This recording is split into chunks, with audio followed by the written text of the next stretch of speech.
കുടുംബശ്രീ കാസർഗോഡ് ജില്ലാ മിഷൻ ബാലസഭാ കുട്ടികൾക്കായി നടത്തുന്ന അവധിക്കാല ക്യാമ്പ് കാഞ്ഞങ്ങാട് നഗരസഭയിൽ തുടങ്ങി. 2 ദിനങ്ങളിലായി നടക്കുന്ന ക്യാമ്പിൽ വിവിധ വാർഡുകളിലെ 75ഓളം കുട്ടികൾ പങ്കെടുക്കുന്നുണ്ട്. This news sponsored by Manual Silks, Mega Mall, Main Road, Kanyangad, also at Kannur, Irati and Pattambi. കുട്ടികളിലെ അറിവും കഴിവും പരിപോഷിപ്പിക്കുന്നതിനും അവരെ പുതിയ ആശയങ്ങളിലേക്കും സൗഹൃദങ്ങളിലേക്കും ആനയിക്കുന്നതിനുമായാണ് കുടുംബശ്രീ കാസർഗോഡ് ജില്ലാ മിഷൻ കുടുംബശ്രീകൾക്ക് കീഴിലെ ബാലസഭാ കുട്ടികൾക്കായി കളിക്കൂട്ടം എന്ന പേരിൽ അവധിക്കാല ക്യാമ്പ് അണിയിച്ചൊരുക്കുന്നത്. ഇതിന്റെ ഭാഗമായുള്ള കാഞ്ഞങ്ങാട് നഗരസഭയിലെ ക്യാമ്പിനാണ് ബുധനാഴ്ച തുടക്കം കുറിച്ചത്. 2 ദിവസങ്ങളിലായി പുതിയകോട്ടയിലെ ടൗൺ ഹാളിൽ നടക്കുന്ന ക്യാമ്പ് നഗരസഭാ ചെയർമാൻ വി രമേശൻ ഉദ്ഘാടനം ചെയ്തു.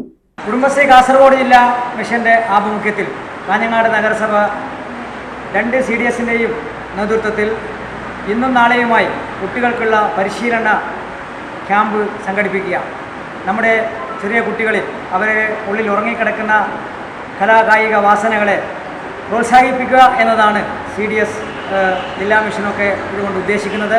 കാഞ്ഞങ്ങാട് നഗരസഭയുടെ കീഴിൽ നടക്കുന്ന ഈ പരിശീലന ക്യാമ്പ് ഔപചാരികമായി ഉദ്ഘാടനം ചെയ്യുക. ചടങ്ങിൽ നഗരസഭാ CDS first chairperson K Pushpalatha അധ്യക്ഷയായി. സംസ്ഥാനതല ബാലപാർലമെന്റിൽ പങ്കെടുത്ത ബാലസഭാംഗം കെ തേജിക്ക് ക്യാമ്പിൽ അനുമോദനം നൽകി.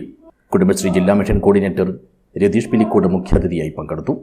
നഗരസഭാ വൈസ് ചെയർപേഴ്സൺ ലതാ ബാലകൃഷ്ണൻ, സ്ഥിരം സമിതി അധ്യക്ഷരായ MV Jafar, M Sumathi, Muhammad Muriyanavi, Fousiya Sherif, C Vijayan, councillor M Prashanth എന്നിവർ സംസാരിച്ചു.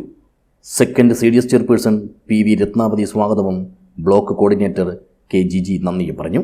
നഗരസഭയിലെ 47 വാർഡുകളിൽ നിന്നുള്ള 74 കുട്ടികൾ ക്യാമ്പിൽ പങ്കെടുക്കുന്നുണ്ട്. AV സന്തോഷ് കുമാർ, വിജയകുമാർ പനയാൽ, ജിതിൻ കൊടക്കാട്, അനുശ്രീ മുഴക്കോം എന്നിവർ ആദ്യ ദിനത്തിൽ ക്ലാസുകൾ കൈകാര്യം ചെയ്തു. കൗൺസിലർമാർ, CDS അംഗങ്ങൾ, കുടുംബശ്രീ പ്രവർത്തകർ, ജില്ലാ മിഷൻ ജീവനക്കാർ തുടങ്ങിയവരും ക്യാമ്പിൽ ഭാഗവാക്കാകുന്നുണ്ട്. News bureau, Kanhangad.